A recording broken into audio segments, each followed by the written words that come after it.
Hola, mi nombre es Diego Morales y en este video explicaré cómo resolví la pregunta 1 del control 3.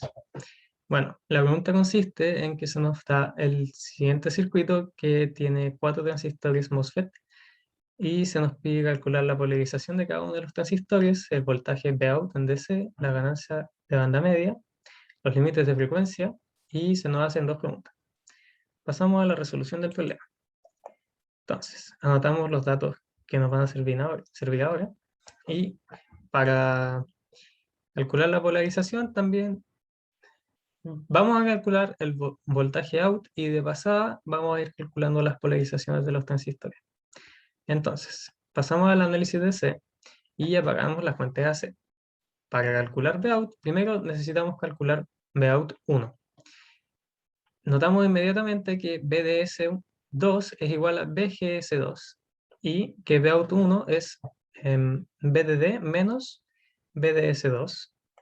Entonces, para calcular BDS2, hacemos el supuesto de que Q1 y Q2 se encuentran operando en la zona de corriente constante, lo cual nos da estas fórmulas y que luego probaremos este supuesto. Entonces, calculamos I de 1 e igualamos a I de 2. I de 1 lo podemos calcular porque tenemos BGS1, el cual es BG menos BS, donde BS es un voltaje dado que es menos 5 volts. O sea, BS es BSS y este es menos 5 volts. Entonces, con esto tenemos I de 1, luego calculamos, esto lo igualamos a I de 2, despejamos BGS2, obtenemos que BGS2 es 4,83 igual BDS2 y obtenemos que el voltaje out 1 es 0,17 volts. Entonces aquí tenemos la corriente en ID1, ID2, BGS2 y BDS2. Luego, para calcular Vout, sabemos que Vout igual BDD menos BDS4. O sea, BDS4. Luego, BGS3 igual BDS4. O sea, BGS4 igual BDS4, ahí me confundí. Esto está bien. Y hacemos el supuesto de que Q1 y Q3 y Q4 están en la zona de corriente constante, lo cual nos da esta fórmula, y hacemos el mismo procedimiento que hicimos anteriormente em, para calcular BGS4. O sea, calculamos I de 3, igualamos con I de 4, despejamos BGS4 y obtenemos lo pedido, para luego calcular Pout, que sería BDD menos BGS4 igual menos 0,07 volts. Aquí nos falta probar los supuestos. Aquí está la prueba de los supuestos, los cuales se cumplieron todos. Y aquí tenemos los resultados. Luego, para calcular la ganancia de banda media, primero debemos conocer ID1, ID2, ID3 y ID4 en el régimen DC. Esto ya lo sabemos y esto lo necesitamos para calcular las transconductancias de cada transistor. La transconductancia se calcula como 2 por raíz de K por ID. Entonces, tenemos las transconductancias y sabemos que las capacitancias internas de los FET son todas de alta frecuencia, por lo que quedarán abiertas cuando hagamos el análisis de baja frecuencia.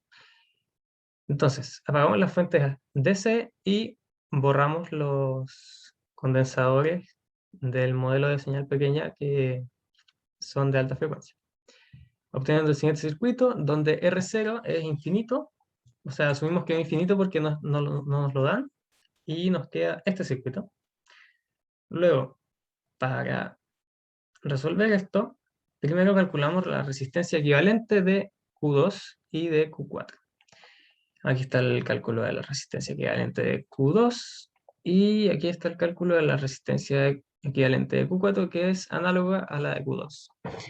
Entonces tenemos el siguiente circuito. Aquí calculamos Vout 1 y luego Vout, con lo que obtenemos que Vout viene dado por esta fórmula y que ganancia de banda media es AB igual 2. Luego, debemos calcular los límites de frecuencia. Para esto dibujamos el circuito con el modelo de señal pequeña sin quitar ninguno de los condensadores. Tenemos los valores de las capacitancias de cada uno de los condensadores y usamos el método del polo dominante. Es decir, digamos que uno de las capacitancias tiene la menor frecuencia de corte y el resto quedarán todas abiertas para luego calcular su resistencia equivalente y usar la fórmula para calcular la frecuencia de corte que nos da ese condensador. Entonces, partimos con CGS1 dominante. Aquí todo el resto quedan abiertas. Notamos que la corriente ahí es 0. Entonces, I de 2 igual I de 1. Y I de 1 igual I test. Entonces, GM2 por BGS2 igual GM1 por BGS1. BGS1 igual Btest. Y test igual GM1 por Btest. Y aquí obtenemos que la resistencia equivalente es 1 partido en GM1. Y esto implica que tenemos esta frecuencia, usando la fórmula anterior. Luego decimos que CGD1 es el dominante. Aquí ponemos el Btest. Ignoramos el otro lado del circuito porque ya sabemos que la corriente hacia allá es 0. Entonces tenemos que BGS2, ¿sí? BGS2 es 0 menos Btest. Y aquí tenemos que BGS1 es 0, por lo tanto ITest igual GM2 por BGS2, que BGS2 es Btest. Y obtenemos que la resistencia equivalente es 1 partido en GM2, con lo cual tenemos la frecuencia de corte.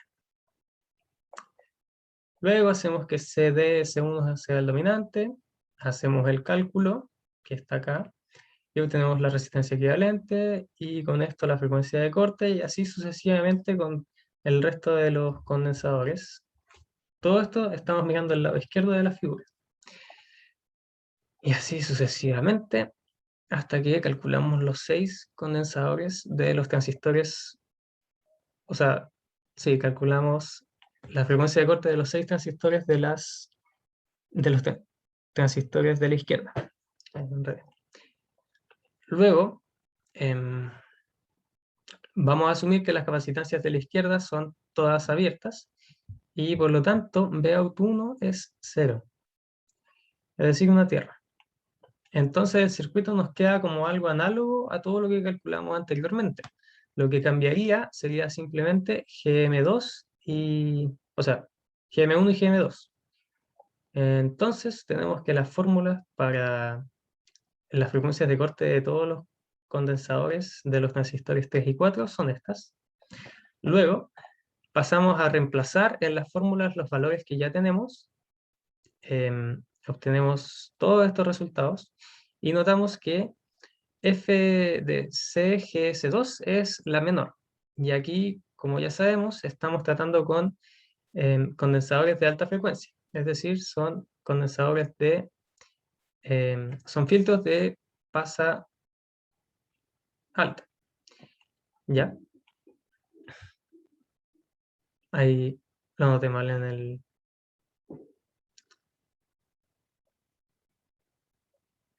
No, son filtros de pasa baja. Ya.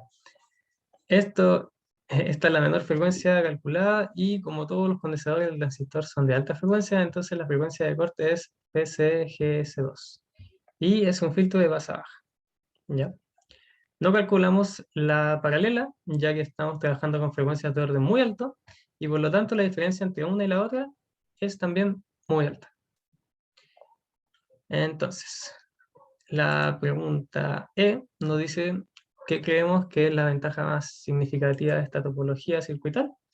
Y aquí yo digo que la ventaja más significativa que se obtiene es que tenemos un factor de amplificación positivo, por lo tanto tenemos una amplificación sin una inversión. Y otra observación que podemos ver es que este circuito amplifica los voltajes AC y los de C los atenúa significativamente. Como ya sabíamos, el voltaje de entrada de C era 5 volts y el Vout era menos 0,07 y obtuvimos una amplificación de 2 volts para los AC. ¿Sí? Con esto terminamos la grabación de la primera pregunta.